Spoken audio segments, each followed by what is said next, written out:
duran más tiempo en el aire y eso las hace más viables para que contagien de una persona a otra. También porque solemos congregarnos en espacios físicos cerrados y también porque la eficiencia de la respuesta inmune a nivel del árbol respiratorio es menos eficiente. Todo esto hace que las infecciones respiratorias suelan tener este predominio en la temporada fría.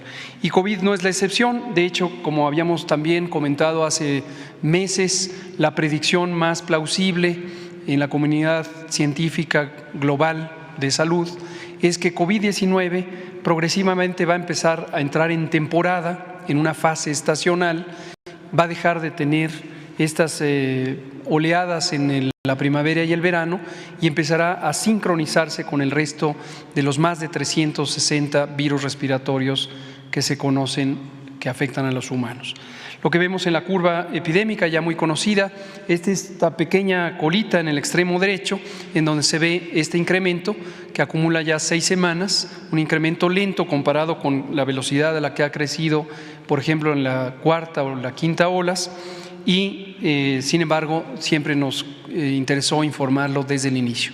En la tabla lo que se ven es los números de las 5 semanas más recientes con el promedio diario de casos para cada una de las semanas. Estamos iniciando la semana 50, de modo que la última mostrada ahí es la que cerró, la 49. Afortunadamente, la hospitalización no incrementa en la misma velocidad, subió un punto porcentual la ocupación de camas generales destinadas a la infección respiratoria que requiere hospitalización, está en 4%, y en cambio las camas con ventilador, que son para las personas críticamente enfermas, se mantienen estables en 2%. No quiere decir que así se mantendrá, es probable que haya algún incremento durante algunas semanas, pero afortunadamente hay una importante separación entre los contagios y la probabilidad de tener enfermedad grave o incluso de fallecer, como lo vemos en la siguiente gráfica. Ahí está la curva de las defunciones o de la mortalidad. Lo que vemos es que la segunda ola fue la más letal, después empezó a reducirse y aunque se presentaban las olas, la tercera, la cuarta y la quinta y ahora esta sexta aumento, la mortalidad es francamente baja. Afortunadamente esto es resultado de la vacunación extensa que se ha tenido en todo el territorio. Lo podemos ver en el resumen de la cobertura vacunal. Estos números son ya conocidos, los hemos informado previamente. 84% de cobertura general, con 91% en personas adultas, 64% en personas adolescentes y 60% en niñas y niños de 5 a 11 años. Finalmente comento sobre la influenza. Es notorio que en el mundo entero, durante los 2 primeros años de la pandemia COVID, prácticamente no circularon los virus de influenza, que típicamente son unos de los virus predominantes en la temporada fría. Esto posiblemente se explica por las propias medidas de contención y mitigación que todos los países establecimos contra COVID-19 y que tuvo un efecto positivo en reducir la transmisión también de la influenza. Pero en este año ya ha vuelto la influenza al hemisferio norte y tenemos una temporada regular con ciertamente la cantidad de contagios que suele incrementarse más o menos hasta llegar a la primera mitad de enero y posteriormente empezará a reducirse. Pero la campaña de vacunación, que es lo que mostramos aquí, recordarán que la iniciamos el 3 de octubre, el lunes 3 de octubre se inició la campaña nacional de vacunación contra influenza, como se inicia todos los años. Llevamos ya 24 millones de dosis aplicadas, esto es el 62% de la cobertura para todo el sector. Tenemos la meta a final de diciembre, en unas 3 semanas más, que es 70%, de modo que vamos a buen ritmo para lo que está programado. Invitamos a toda la población a vacunarse de influenza, teniendo muy claro que no es una vacuna de uso generalizado.